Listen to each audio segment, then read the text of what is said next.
His name's Phill. And his name is Tim. And this is Tim and Phill Talk About Games. A podcast where Tim and myself get together and talk about games we've recently played and discuss topics in the world of gaming. This week, we're going to reveal the single most amazing gameplay experience. A level of graphical fidelity that will blow your mind and physics so realistic it will send chunks of your brain into the Milky Way as we get ready to get hyped. You'll be absolutely blown away by the gameplay hooks that are revealed tonight and how they worm their way into your excited little gamer brain.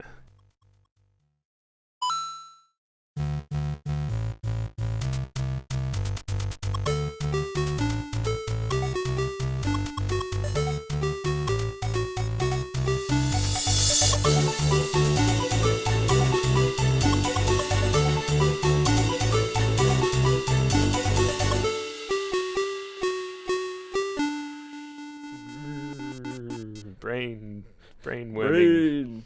You can't see me. Like that worm that does makes you climb up trees and then present your belly to birds. I think that's wasps. I think that's a wasp. Wasps are pretty evil little bastards. There's a worm. Yeah. There's a worm that climbs into your brain and makes you climb up trees. Yep. I guarantee it. Anyway, welcome to another episode of Tim and Phill Talk About Games. It has been a while. It's another excuse episode. We have another really good one, though, in that I have moved cities. I have actually moved from Perth, sleepy little Perth. From the most remote city in the world. To probably the second most remote city in the world. So I've moved to a city in the Northern Territory of Australia called Darwin. It is pretty small, only about 100,000 or 150,000 people here. Large military presence from both Australia and American troops, and also a large presence of oil and gas companies, which is why I'm basically here, because I got a new job. That's beside the point. It's just been, I've only been up here for about a month, and during that month we've been setting up a whole bunch of stuff. So I've only just kind of gotten the time to actually sit down and do anything. Play games. Well, yeah, anything pretty much, but certainly play games and also record talking about having played games. So yeah, it's been a while. But I have my gin and tonic here. It's a gin and tonic because Louise and I, my girlfriend and I, keep forgetting the fact that all bottle shops here close on Sundays. There is no bottle shop that exists on a Sunday. It's a rule that they have in the territory. Yeah. And all the bottle shops close at 6 o'clock. So even it's on kind a of Saturday. Kind of like retail shopping in Perth then. Pretty much, yeah. Doesn't exist after 4, really. Yeah. After 4, like the customer service representatives kind of give you the evils if you set foot. But it is very refreshing. It's not a burden to me to have to drink gin. Life's tough. Life's hard. I have to drink gin. Whereas I'm drinking a lovely microbrew from the West Australian Phill Brewery. So nice. Which one? It's Hop Hog. I love my Hop Hog. Good Hop Hog. Yeah. Very hoppy. Good stuff. Very It hoppy. is. Hence the name. But yes, we are here to talk about games. Tonight, we are going to be talking about hype in the gaming industry. It's a pretty big topic. I mean, it has been around since I know I was a wee lad. It's probably as long as people have been selling things. Absolutely. But Maybe 4,000 BC or so. Man, come and look at this new stone axe I've got. Yeah. It's great. It's a whole new level of flint. Yeah. Look at those. Look at the graphics that you'll be able to chip out of a stone with this flint axe. That'd probably be really hard. Anyway, but it is certainly far more endemic in the games industry than perhaps other industries. Like it's certainly got its own level of intensity in the gaming industry, which is probably not quite seen in other industries. So yeah, we're going to be talking about hype. We're going to talk about basically what it means to get hyped about a game, what it means when games are hyped and then don't deliver, and basically why hype exists in the gaming industry and why it's so endemic. And not like the both sides of it too, because hype is also really important. It's not something that you can just say, well, here's the solution, get rid of all the hype. Oh no, I mean, you never will. But No. yeah, we'll talk about both roles. I mean, marketers do it, but we gamers lap it up. So there's got to be a bit of a relationship there. And So we'll honestly, have a chat about that. sometimes the gamers are worse than the marketers. Yeah. Sometimes the gamers inflate the game far more than the market is intended. So yeah, there's certainly some input there. It is a multifaceted coin, yes, yes. not just two sides. Okay, that's a weird coin. Before we do get onto that, though, we are going to talk about some games we're playing. So, Tim first, I think. Let's hear. What have you been playing lately, buddy? A bit of everything, actually. I think on one of possibly the last podcast we did, which was a while ago. It was a while ago. I mentioned that I'd finally finished The Witcher 1 for various reasons. And if you want to know why those reasons, you can go back and listen. But it sort of got me on a roll. I was like, wow, I finished a single-player game for the first time in, like, forever. Yeah. I'm going to go out and just I'm going to smash through as many games as possible. And what that led to was me not finishing any other games. That happens. But I did start a bunch. Actually, that's not true, because I did technically finish a game, and a game that you don't normally think of finishing as well. And that was Endless Legend. Oh, nice one. Yeah, so I mean, I've played the game a ton in the past, but they released their first big expansion DLC called Guardians, and that adds a new couple of sort of gameplay mechanics, a new couple of types of units, these Guardian units that you can sort of only get. Well, I think you're only meant to be able to get one of, but you can actually get multiples, and then so can the other team, and then it's weird, like how you've got like the token Guardian of all air fighting against two token guardians of all air. And you're like, weird. Okay, that's not all right. That's cool. It's like God fighting against two other gods. Except the same one. They're all Christian, one, and not even different denominations. They're all just identical carbon copies. So. Yeah, I mean, a bit of a weird expansion, but it did, I feel, add a lot to the game. And what I actually did was I went through and I played the hell out of this game. Like, I really... Before I play these games like, oh, yeah, I'm going to do this and I'll do this. And, you potty around and you make your civilization and it's all well and good. But you don't really have, well, at least I don't tend to normally have a great sense of compulsion to get to the end.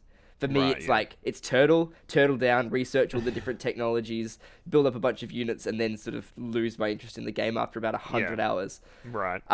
Which, to be fair, is still long after other people would have lost their interest in the game. But with this one, I tried to win the game and win it with as many different sort of win conditions as possible as well. So I ended up playing a couple of different games through it and won on 3 different win conditions, including a... So normally I either go for the science victory or the military victory because they're the 2 easiest. But this time I actually tried for the diplomatic victory and the quest victory, which I think is a new feature. The quest victory is really interesting because it extends the story of the game right out. Oh, that's I don't know if people who haven't played this game, one of the things I didn't really quite realize was that every race actually has a story and a quest. So unlike most Civilization-style games, you actually have a reason to be doing things. And you have all these bizarre little side missions that you need to complete to sort of progress your civilization story. And that actually brought a huge amount of like, feeling into the race that you're playing. So it's kind of like halfway between, Civilization, where the units are basically the only differential between, and maybe the starting technologies, and StarCraft, where it's like a full-on limit, like it's a very No, I would go further. I would say it's more like a cross between Civilization and Armored Princess. Oh, yeah, okay, cool. Like, you actually have, like, you need to go to a certain point on the map. And to actually, that's yeah, really like, cool. and explore a certain cave that might have, been placed there. Armored Princess, by the way, for people that don't know about it, is one of the King's Bounty games. They're kind of like RPGs, but you kind of have to build up an army. Might and Magic, extract. Yeah, it's a bit Might and Magic. You have to. It's almost like a puzzle map. So you have to go to certain areas first to get units that'll help you tackle different areas. Anyway, it's really good. I spent a lot of time in Armored Princess. Yeah. Yeah, actually, and playing Endless Legend, maybe you want to go back and play Armored Princess. So yeah, we'll see how that goes. Another big one for me was... Sorry, I cut you off there. No. I actually lost my train of thought there. Anyway, sorry. Was Darkest Dungeon, which you gifted to me for my birthday. Thank you very much. It is amazing. Yeah, it is it's a really good game. And I didn't even realize it's still in alpha. It feels finished. Yeah, it feels really fully finished. Or maybe it's in beta. Either way, it's in early access. on Steam. It's not a very expensive game. It's very much what you would expect if someone made an interactive pop-up picture book co-authored by Edgar Allan Poe and H.P. Lovecraft.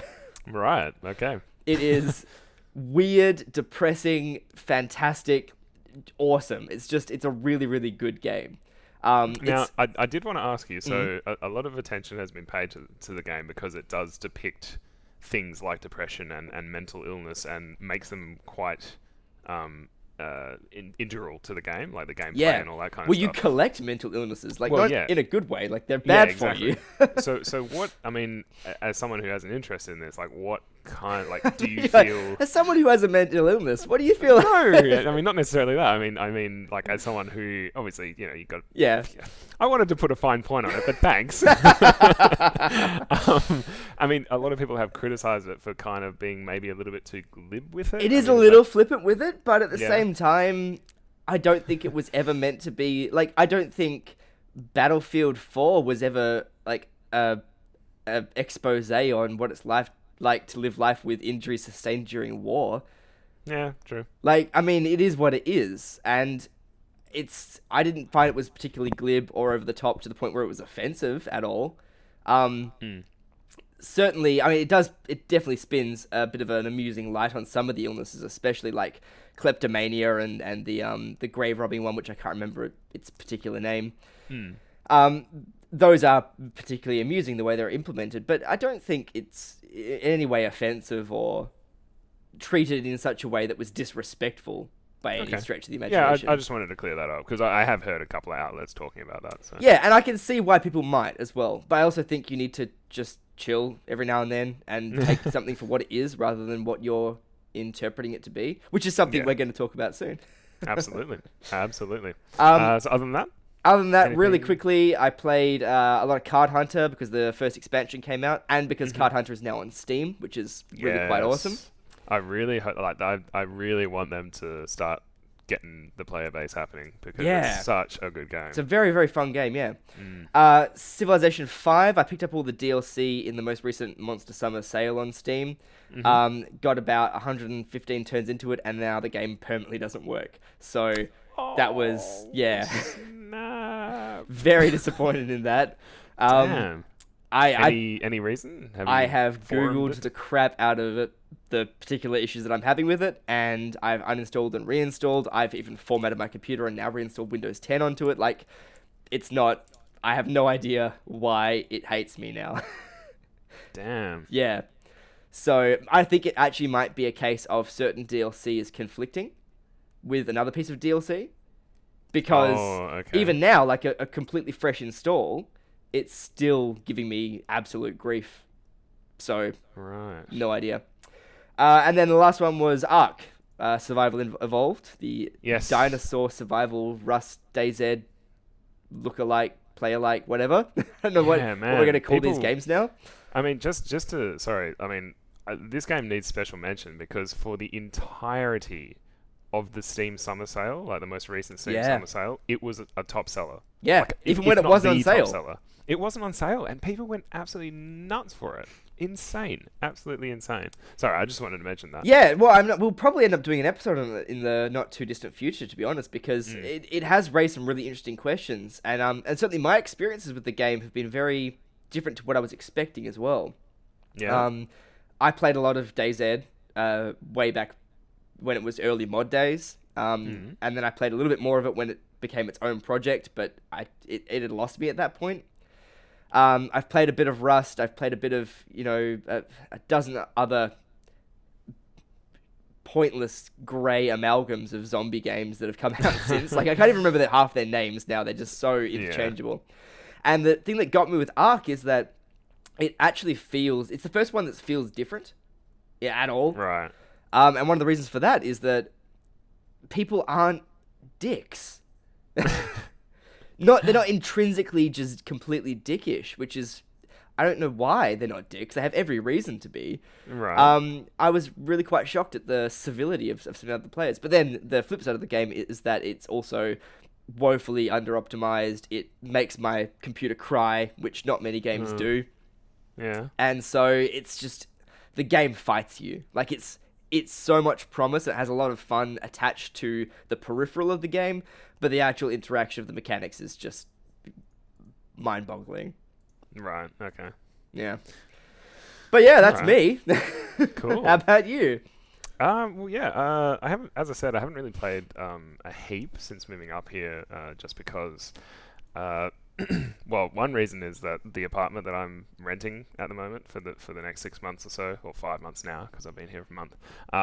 It only really has so much room, and to set up my computer, I need a little bit of room. And because it was fully furnished already, the only like desk that they have given us, you'll probably notice that on the webcam of this episode, I'm sitting way closer than I usually do. That's because this thing is very short and very like uncomfortable to sit at for large periods of time. So I haven't been playing games because I've been quite busy getting set up, but also it's just really uncomfortable. In order to fix that, I bought a PS4 because why not? No, they had a really, really good deal on at EB. It was a PS4, 5 good games. Like, you know how sometimes you get these bundles and Was that how it was crap? advertised? Buy a Yeah, PS4 pretty and much. 5 good games. Not the regular but- bundle crap we give you. Pretty much. So I ended up getting 3 out of the 5 I was actually excited about. So I got Bloodborne, which everyone will know is a very, very successful recent game. The Last of Us Remastered, which is a huge, so good. huge good game. Little Big Planet 3 for Louise and myself to play through. What else did I get? I don't know, 2 others. I think it was a Need for Speed. Need for Speed and Battlefield 4. Neither of which I'm going to play ever. So there's that. But I also signed up to PSN Plus, and that brings us to the first game I've been playing a crap load of, which is Rocket League. It is so freaking good. So many people have been saying good things about this game. It is the simplest game you will ever play, but they have worked very, very hard on the feel of it. So Rocket League is basically just soccer, but you're in cars. So you're driving a car trying to hit this kind of oversized ball. It's probably 4 or 5 times the size of your car, like by volume, or maybe 3 to 4. Yeah. That doesn't matter. Didn't there used but to be it's- another game like this? Yeah, and the precursor, it has a hilarious name. Hang on. We'll just find it because it's actually worth it. Because I remember playing a game very similar to this. Yeah. No, it definitely was. Oh God, what was it called? It's something ridiculous. Oh my God, come on. What is it? Supersonic acrobatic rocket-powered battle cars. That's what it used to be called. That was the precursor to it. And it was made by the same. It was made by the same people. Fair enough. It was on PS3. It was self-published. So yeah, Well, crazy. there has to be another one as well, because I've never owned a PlayStation anything. I'm pretty sure there was like a mod for Half-Life 2 or something for this, Maybe. or something similar to that, or like It's Unreal certainly Tournament, maybe? stirring some primeval memories. Yeah, exactly. So anyway, it's a very simple game. So you can play it either 1v1, 2v2, 3v3, or 4v4. I've found so far that 2v2 is my deal, because in 3v3 playing with randoms, because I don't really have any friends on PS4. By the way, feel free to add me. I'm Tooth Soup on PS4, so just search for me there. In 3v3 and 4v4, it's a little bit chaotic. Like when you're playing with randoms, people just want to go for the ball, and there's not very much point in everyone. That. Yeah, I know, right? It's kind of like watching like an under 10s soccer game where they're just kind of everyone's following the ball in like a group, and they're just like. I'm pretty sure I'm not allowed to do that anymore. Yeah. Well, yeah, okay. When you were that age. Yeah, it's kind of like that where they're all following the ball and nothing's really being strategic or anything. They're just hoping that the ball somehow pops out and lands in the back of their net. Whereas 2v2, you pretty much you can send a little chat thing that says I'm defending or I'm going for it. And so you basically do that at the start of each round, or between goals, I should say, at the start of the game and between goals. And basically that's it. You kind of take on the goalie and like field player, and you kind of can swap between those as the game works. So it kind of feels a lot better. I'm sure if you were playing 3v3 with 2 other friends that you knew and that you could talk to on voice chat, it'd be way better. Like, it'd be really, really fun. but as a person who just basically doesn't have any friends on PlayStation, it's been really good just to go It's in okay. 2v2. You've got them elsewhere. You have better friends that aren't on Yeah. PlayStation, Yeah, right? that's right.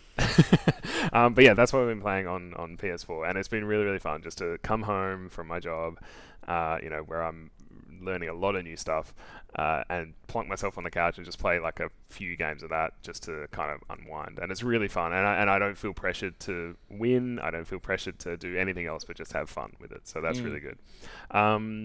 The other two games, I'll just quickly... I have actually played a little bit of Bloodborne. It's very hard. I'm sure that's not surprising anybody, but it is really, really hard. I've literally only played the first 5 minutes, though, so I'm not going to say anything about that yet. The two other games that I have played some of while I've been here, the first one is called Hand of Fate. Hand of Fate is really cool because it's actually made by an Australian developer. It was actually sponsored by Screen Australia, which is crazy to see. Yeah, you load it up and it's got the Screen Australia logo on it. I'm like, wait, what? It still exists for a start. 'Cause Yeah. the government hasn't killed it yet. Anyway, Especially since, sorry, I should No, have said go that for it. Screen Australia, their most recent project that they've funded was the big documentary on how badly our government treats asylum seekers. So I'm amazed that Tony Abbott hasn't shut them down, to be honest. Exactly. So Hand of Fate is a really interesting game. Made even more interesting because the gameplay mechanic that they use is actually very similar to one that myself, Tim, and a couple of other friends who have this game dev group, we tried to implement like about 6 months ago to try and make this game. Essentially, what the game is that you start off the game with a deck of cards, and each of those cards represent something. You've got a deck of loot, you've got a deck of encounters, and you've got a deck of, I think, monsters, or I think the dealer has a deck of monsters. And basically what happens is it's kind of like a roguelike in that every level that you're tackling is like a boss. So when the dealer deals out the cards, he deals them out on like you can see it's like a table. So you're sitting in front of this dealer and the dealer deals out the table and you've got a little statuette of yourself. And say, I think in the first few levels, he'll deal out 4 cards that are just in a line. And so you move your statue between these cards, and every time you land on a card, it flips one up and it shows you an encounter or it shows you a situation. Either you have to fight enemies, and that goes into kind of a overhead action view, like third person overhead action, where you have to fight. It's very similar to, like, the actual fighting mechanics are very similar to like something like Batman, where you can counter, attack, and you kind of have to be situationally aware of what's going on. There'll be people like firing arrows at you and stuff like that, so you got to dodge out of the way. It's quite a capable fighter. But you'll also run into situations like there's a maze trap, a trap maze where you have to run through the maze to find some treasure or something like that. When you finish these encounters, whether or not it's killing monsters or getting your way through a maze or just finding a situation where it's like you see a glint at the bottom of a cavern, do you want to go in there? And you can say yes. It'll then do like a game of chance with you. So you have to pick the card that shows the success. And you kind of keep track of it with your eyes, obviously. When like you finish the shell game. Yeah, it's basically like a shell game. When you finish all these things, cards will get added to your deck. And then in subsequent adventures, like when you're taking on these bosses or when you're going on these little encounters, you could have the possibility of finding better items. So at the start, your deck consists of stuff like battered shields, rusty axes, light armor. But as you kill things and as you go through these encounters successfully, you'll get stuff that will, give you like a dragon shield or a death mace or something like that, and that becomes mace of death, and it'll give you the opportunity to grab these when there's treasure rather than your crappy items. So it's really fascinating. It's actually a really, really cool mechanic, and I'm surprised that no one's done it before, because it is based very much so on the Dominion card game, which if anyone's played, it's basically like a deck building card game, and it's huge everywhere. It's a really, really good game. So yeah, really, really been enjoying that. It's quite compelling. I'll probably do a bit of a let's play of it actually at some point, because I really think it's worth it. I want to get the word out about it. Final game before we go into our topic is Chroma Squad. Chroma Squad, I'm only going to spend 5 minutes talking about it. Turn-based RPG. Power Rangers. Done. Sold. Exactly, right? Where's the auction gavel? Sold. So basically, the storyline of Chroma Squad is that you are a group of stuntmen. You get fed up with the director of your show, always like giving you hassle, and like the actual actors never do anything. It's always you, and so you leave to start your own studio. And so basically, it's the story of how you make the studio, and you buy better cameras, you buy better costumes to fight against the monsters and all this kind of stuff. But the actual turn-based fighting is actually really, really good. They've done a lot of stuff that other turn-based tactical RPGs don't kind of get. Is that it's actually way more fun to have to interact with the environment and interact with your enemy in interesting ways than just kind of figure out the flaws in the AI and then just abuse them. Yeah. So there's a little bit of that, but not much. That is actually quite good at making you think strategically rather than just think in terms of abusing the AI. So, and the theme is just pure fun, and the graphics are gorgeous pixel art graphics, which usually sells me on a game straight away. So I'm always jealous of people that can do awesome pixel art because I can't. So yeah, it's really fun, really fun little game. So I'll probably do some kind of review of that as well to show you guys. But yeah, that is what we have been playing. And that was the episode. And that's the episode. No, we should talk about something other than things we've been playing. Hype. Get Hype. hyped. Get hyped. Get hyped.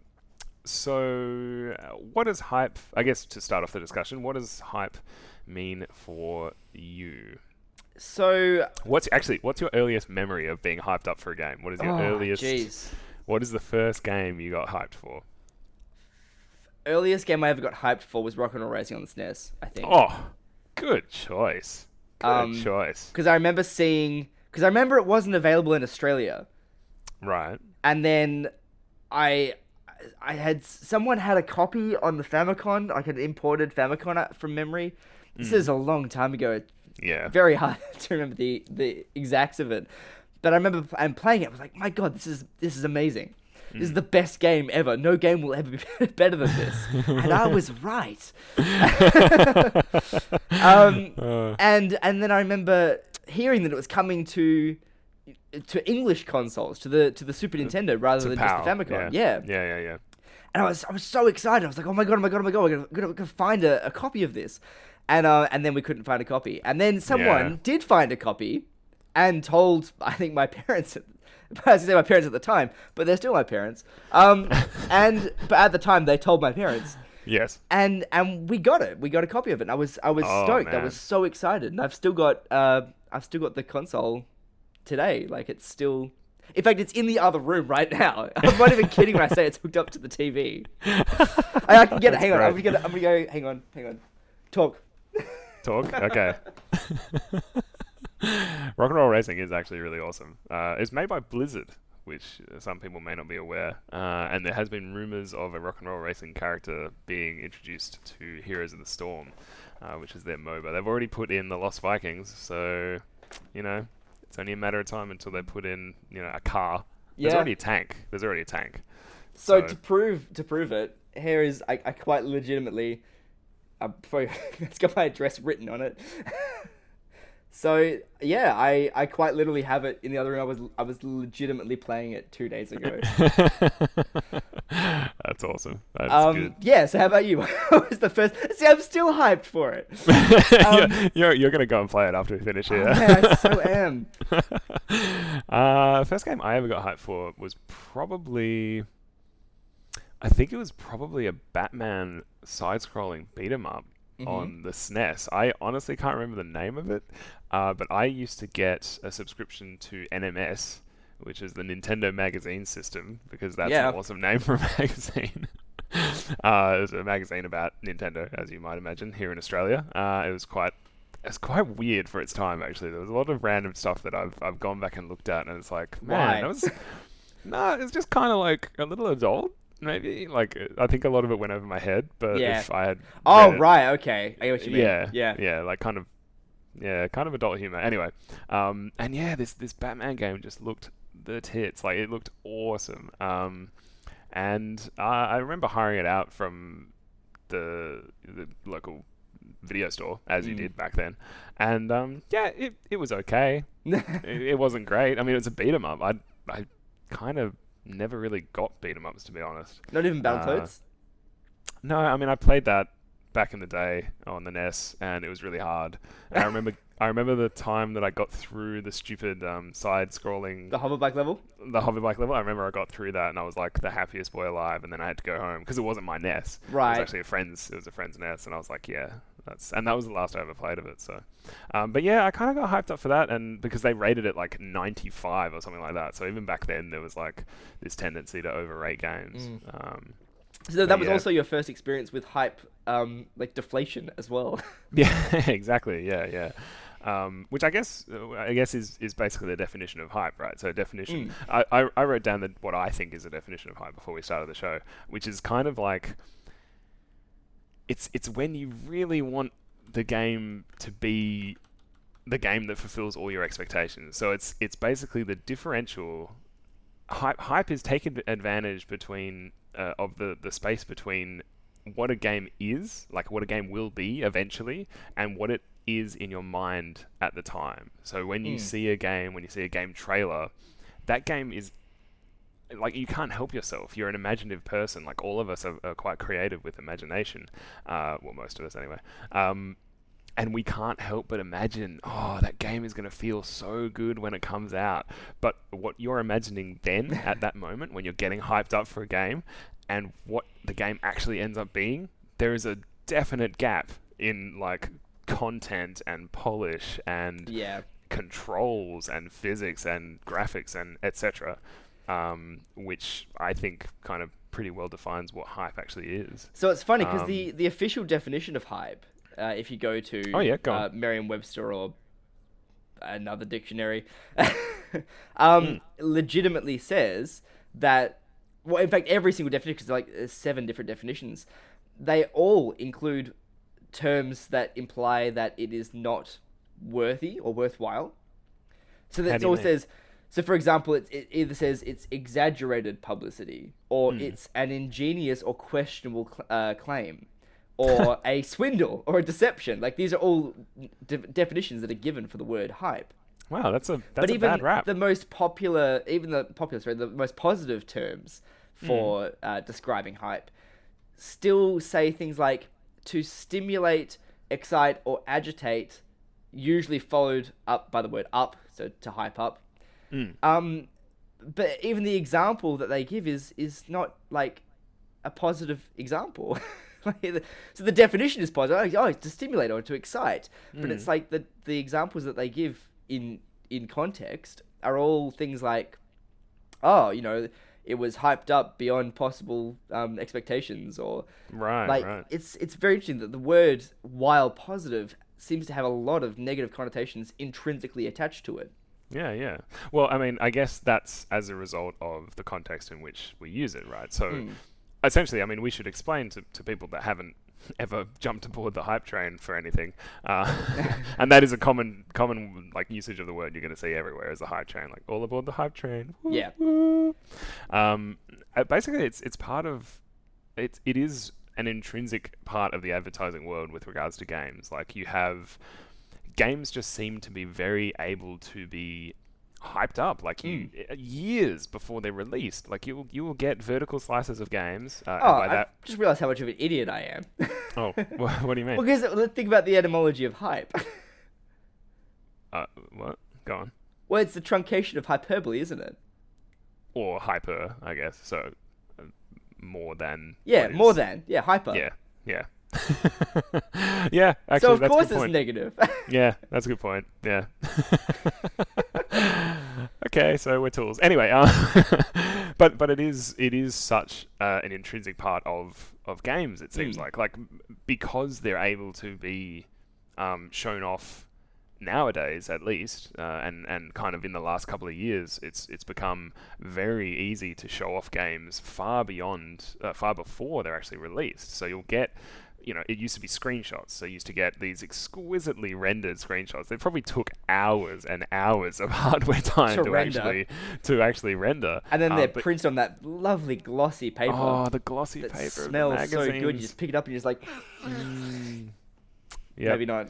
Maybe it's just Even me. worse. Even worse. Back in the day when you used to get CDs on the front of things, you would get the pre-rendered movie trailer Yeah. on the CD, or heaven forbid, a free demo of the test level that Of has like a been test level. polished to oblivion and back. Yeah, exactly. But you still get that nowadays. You still get, I mean, even when games are taken to places like E3 and different games cons, where they've taken a vertical slice, and by that we mean a vertical slice is basically where the game has been finished in certain areas that allow it to be shown off. Yeah. So rather than, it'll have the gameplay in there, it'll have the physics in there, it'll have the graphics in there, the UI, all that kind of stuff is all finished to a certain degree. It's not finished 100%, but they will have polished them to enough to be able to show it off, and they'll probably have polished the level design for that particular area to within an inch of its life, as Tim said. So a great example of this particular phenomenon as well is also in the game of Watch Dogs.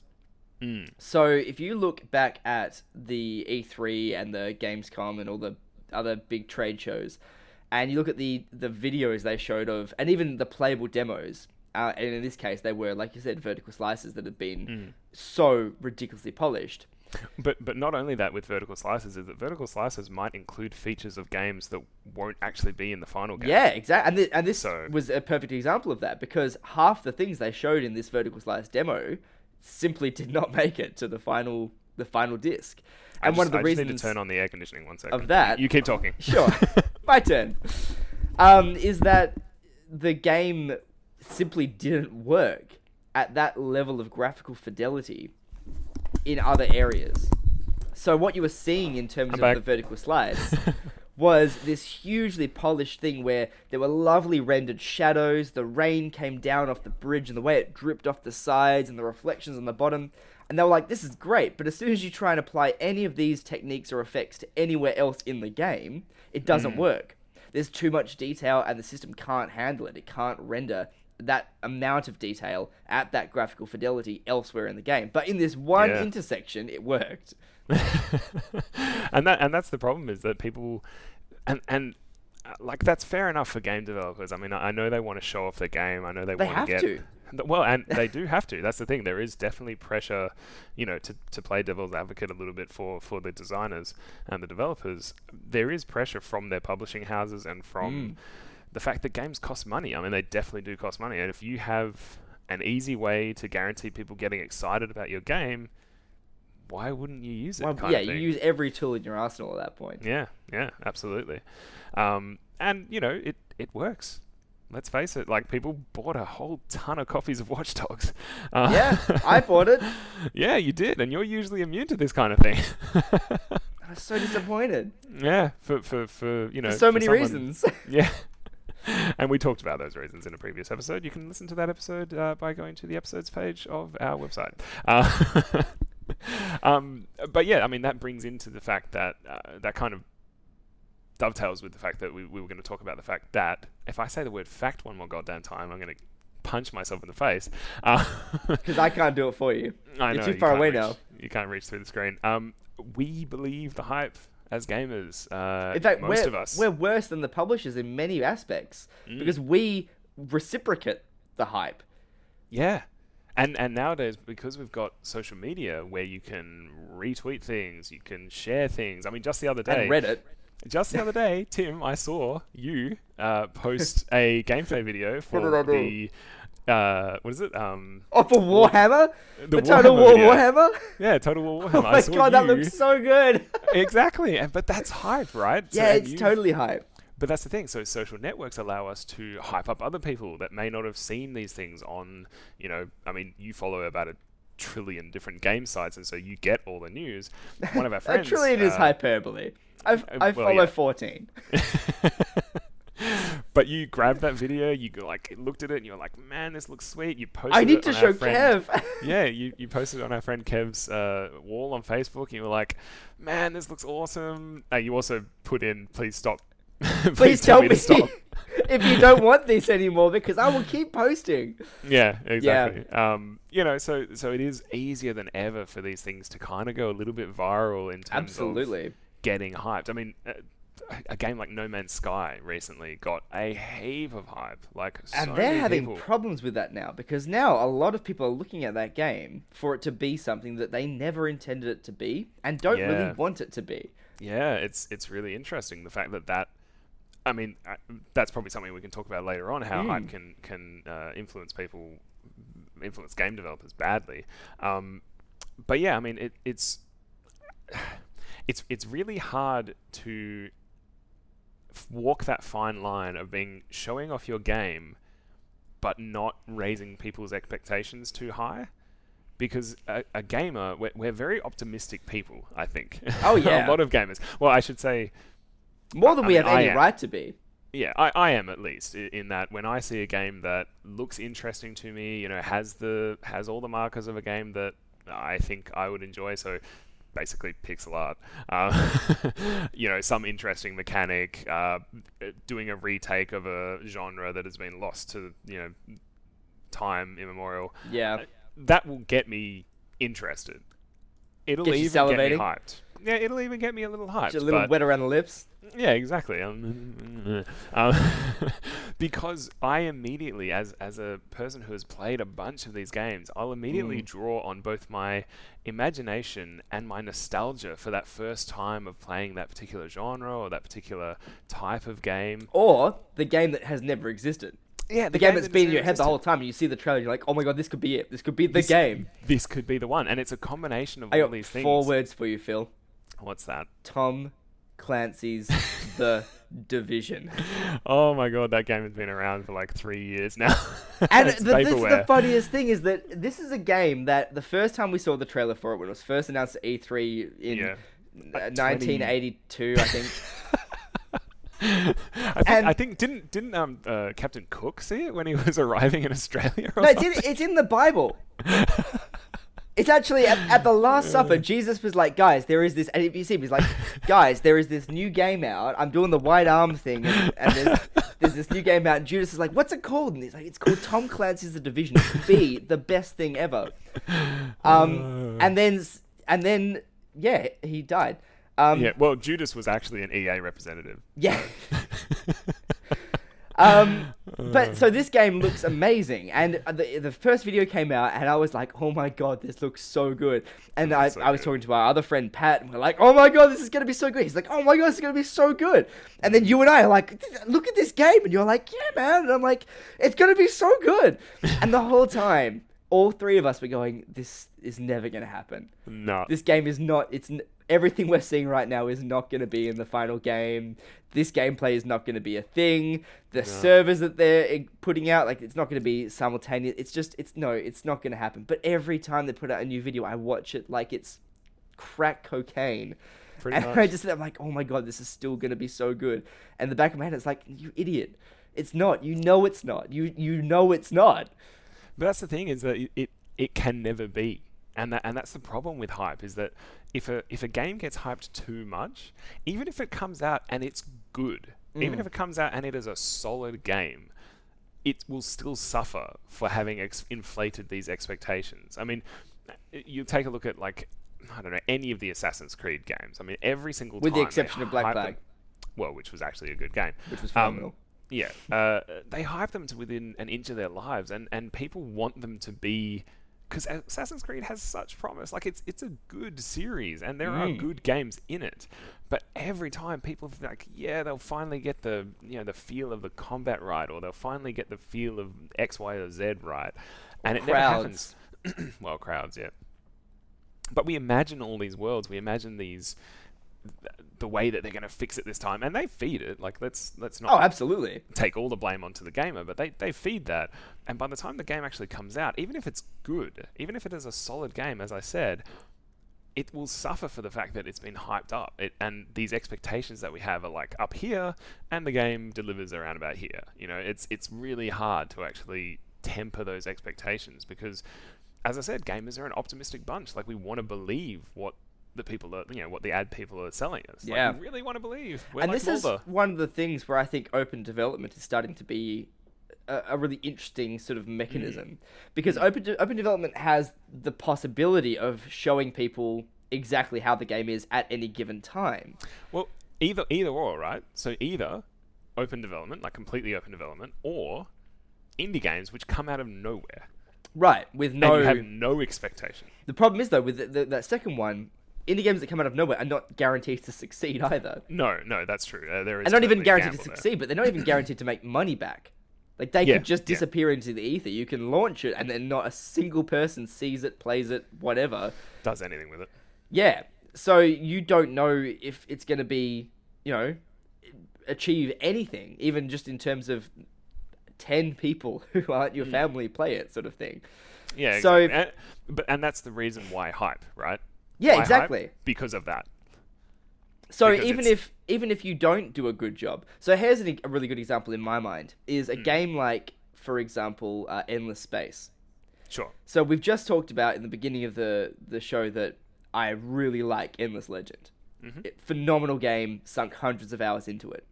Endless Space was one of their first games, if not their first game. I actually think it might have been their first. Endless I think it Space was terrible.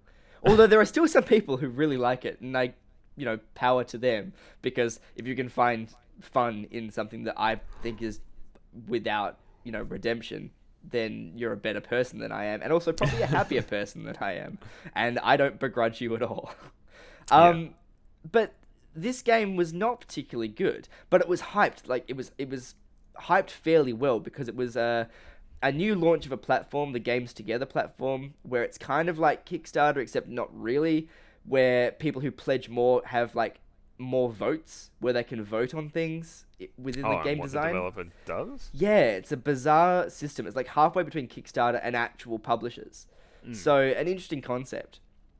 But the game wasn't very good. But they did at least hype it to the point where it did make money. It got some middling reviews. Not terrible, but, okay reviews. And it allowed them to make enough money to make amazing games.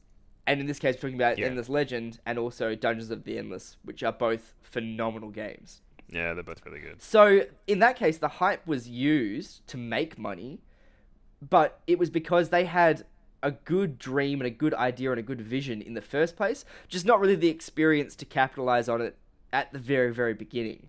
So, but they built that relationship with their backers and exactly. stuff like that. So and so it's a combination that was an example again. of open, right? Yeah, well, it's semi-open at least anyway. So they use the hype to get the money to make the good game, but all the while they don't abuse the hype. I guess they use it in a positive and constructive manner. Yeah, that's a good use of hype. Like, Yeah, that's a good way to, I think so. to get people involved. And I think And that's, now they're that's... making Endless Space 2. Oh, are they? Yeah, and I'm really sweet. excited about that. Yeah. I didn't like Endless Space 1, but I'm really excited for Endless Space 2 because I've seen what they can do since. Yeah, for sure.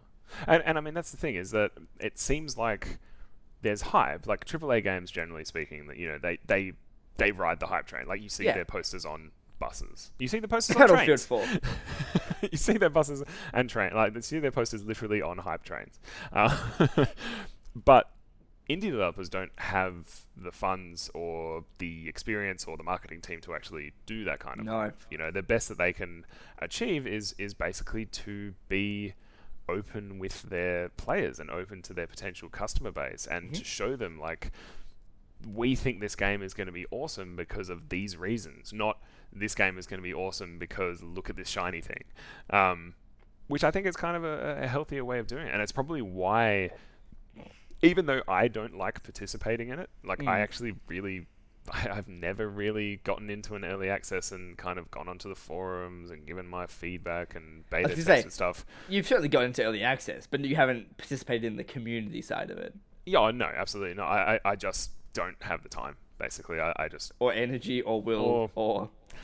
I'm busy creating things of my own. I don't need to help influence the creation of things, but I actually appreciate the fact that this is kind of an alternative to hype. It's an alternative to the days where you would be, like, your heart would be full to bursting of wanting this thing so badly because your imagination has created this rich, awesome world for you to inhabit, if only you could get your hands on this fucking game that's been promised to you for 3 years. Like, it's been.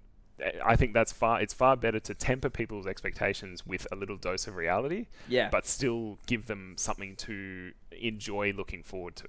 Absolutely, yeah. And so it's funny because I was thinking to myself, like, yeah, I've never really gotten into the community side of things either. I've never gone onto forums and then I realized that wasn't true.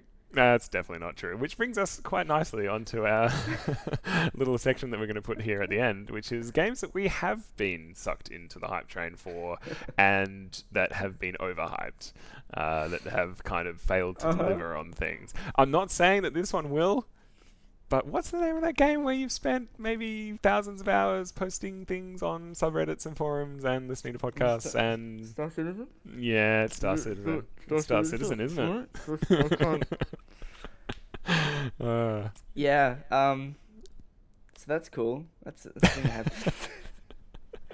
It's funny actually. If you go to Reddit and you look up my Reddit username, which is Gorilla Astronomer, you will see that I've been a Redditor for a long time, but I have never. Are you looking me up now? A little bit. I never posted on things, and then all of a sudden Star Citizen came along, and I'm averaging maybe 2 or 3 posts a week of like actual content posts as well, because the game is so hyped for me that it almost exists now. Like, that actual final game almost exists now purely in the community interaction side of things. So, yeah. You get a lot of points too. A lot of people upvote you. Yeah, but it's because I don't post unless I have something legitimate to say. Like, I don't get the point of posting like me too or +1 or yeah. You've got 1,858 comment karma. Yeah, it's pretty crazy. Yeah, and that's not from a lot of comments either. It's just that every time I post, I'm like, I'm gonna post something really rational or just something very sensible and be like, hey guys, calm down. You know, and that's the thing is sometimes I find myself posting to temper other people's hype using hype. Yeah. So, yeah, that's a thing, I guess. But that is definitely a game that with the hype. And see, that's a funny thing because with Star Citizen, they haven't advertised. They haven't spent a single dollar on advertising. They've got people that produce videos for them though, like from the team.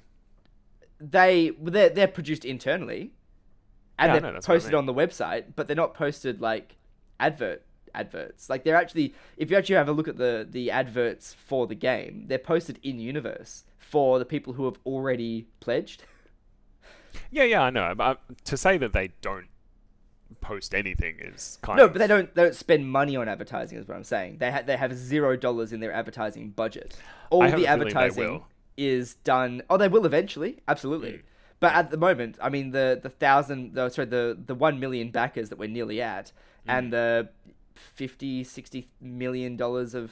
No, I think we're like 70 now. It's some huge amount of money that has been pledged to it. Has all been done through word of mouth, various gaming news places that just report on it because it's a crazy thing.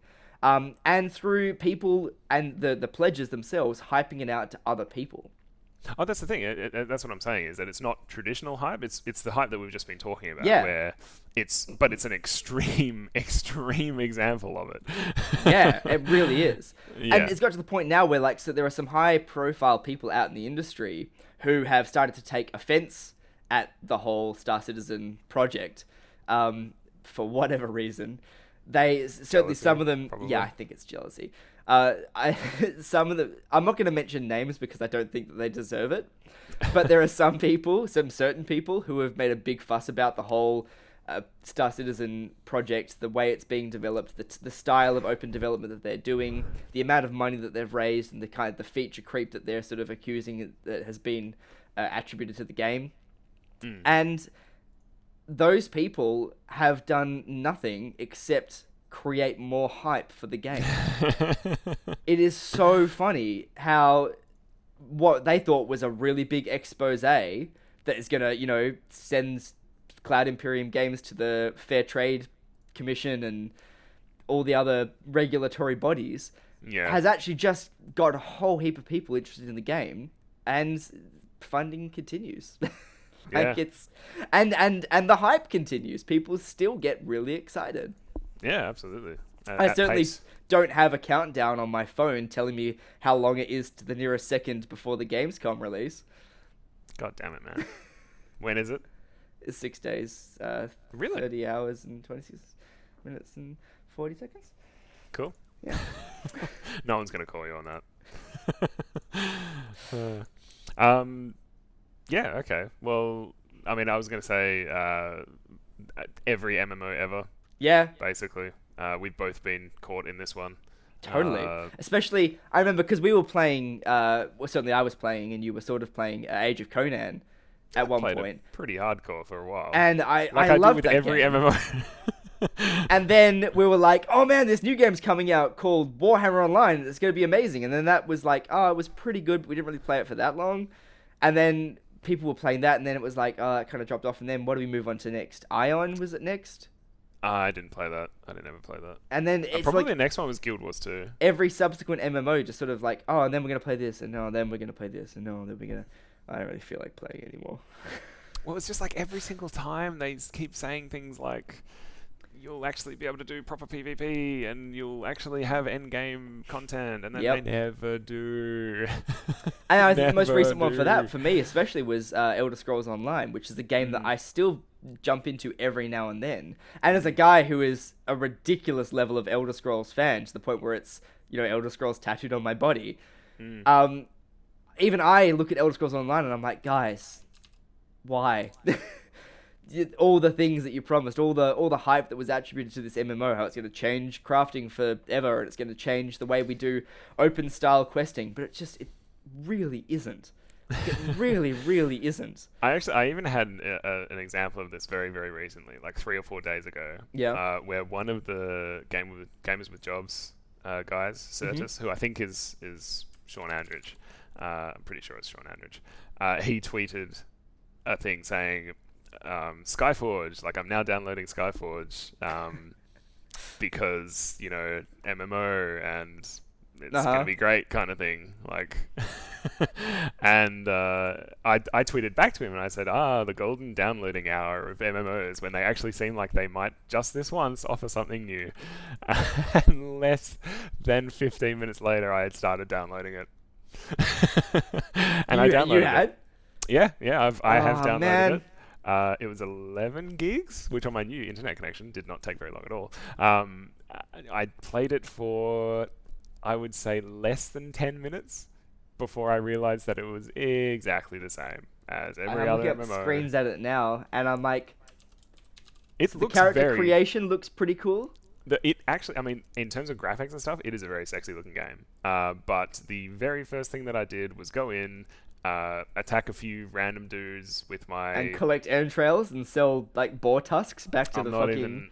Yep, I'm not even kidding. Like, to be fair... Oh, serious? No. Like, it is set in a world which is a little bit more interesting than your standard fare, but I could just see that it was... Fell boar tusks. No, cyber boar tusks. Cyberboar. Yeah. No. It is pretty good. Like, it's okay, but it's definitely nothing mind-blowing. Like, Yeah, see, I'm looking at the images of it now, and every single image I'm like, yeah, bullshit. Bullshit. Yep. Yeah, bullshit on that one. Yeah, it's not great. Field of view drastically changes between the screenshots to sort of match the area that they're in. Yeah, it's weird. It's really Yeah. weird. Anyway, we should stop knocking games. I guess that'll probably do it for the hype episode. Well, I guess we can't mention hype without mentioning Peter Molyneux. Oh, well, he's the patron saint of hype, basically. Yeah. It's, Who I still pray to, so... What is his current project? I have absolutely no idea. I don't think he's... No, he stepped out of gaming. Because did he? after the Godus. Cube and Godus and the other one, everyone even got know what so the Cube is. upset. The Cube was the one where you tapped on your phone. No, I got nothing. No, that's literally what you did. There was What a do you mean? cube, and you tapped on it. What did it do?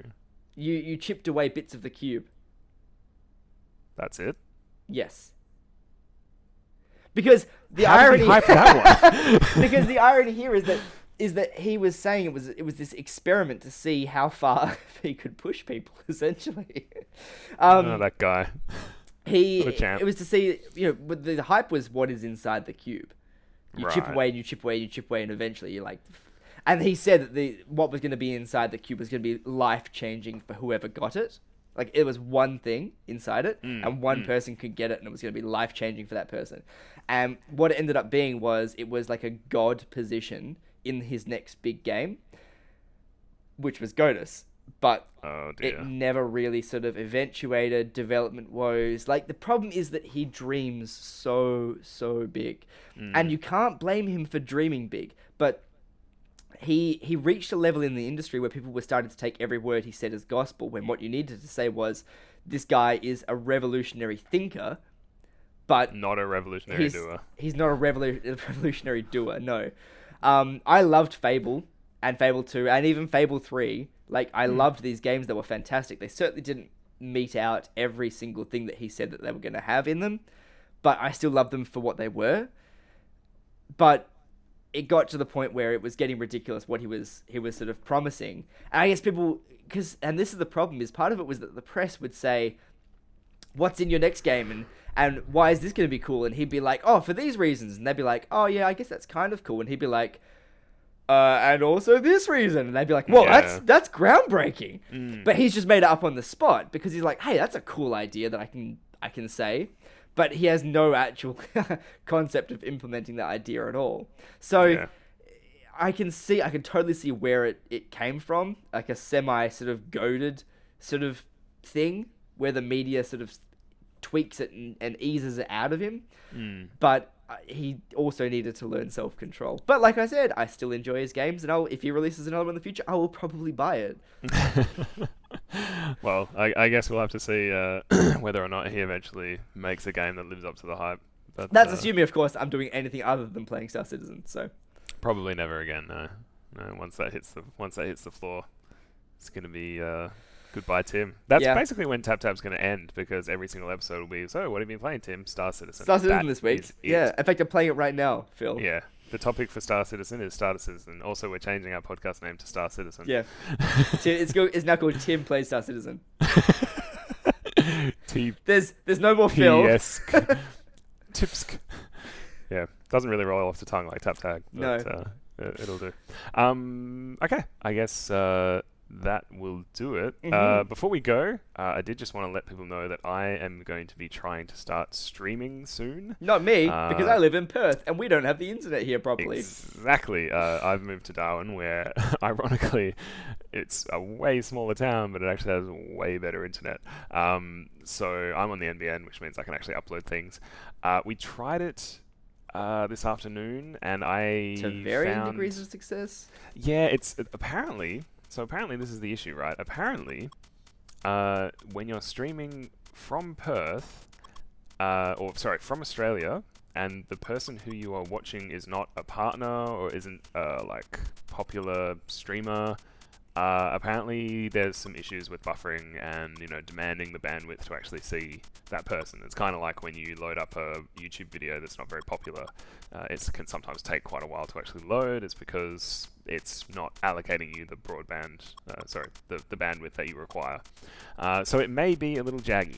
I'm just warning people in Australia, it may be a little jaggy. Americans, you'll have no problem. If you're in San Francisco, you're fine. You're fantastic. Europeans also apparently are okay. It's just people in Australia, which is most of our viewership, I think. Anyway, I will be hopefully doing some streams. I'm going to upload them. I'm going to record them at the same time, because that's something that OBS can do. I'm going to be uploading them to YouTube as well. So if people want to watch them in their particular time zones, that'll be great. The one that I'm doing next will probably be a playthrough of all the GM48 games for GM48 number 15, which is the Game Maker Studio Game Jam, which happened almost 2 weeks ago now. And after that, I'm going to be going through Hand of Fate and probably Chroma Squad as well, because I think they're worth doing little Let's Plays for. But yeah, that's something you can look out for. So, thank you for listening. You can find us on the web, as usual, at timandphill.com, and on Facebook at facebook.com/timandphill, and now on Twitch at twitch.tv/taptag. If you want to contact us directly, you can find Tim on Twitter at Dungeon Master, add him as a friend on Steam as Ageotas, that's Ageotas, or at his website, which is corsairsanchorage.com. And you can find Phill on Twitter as Tooth Soup. Add him as a friend on Steam as Flaxear, which is Flaxeh. Or you can find him at his regular website, which is toothsoup.com. Thank you for listening.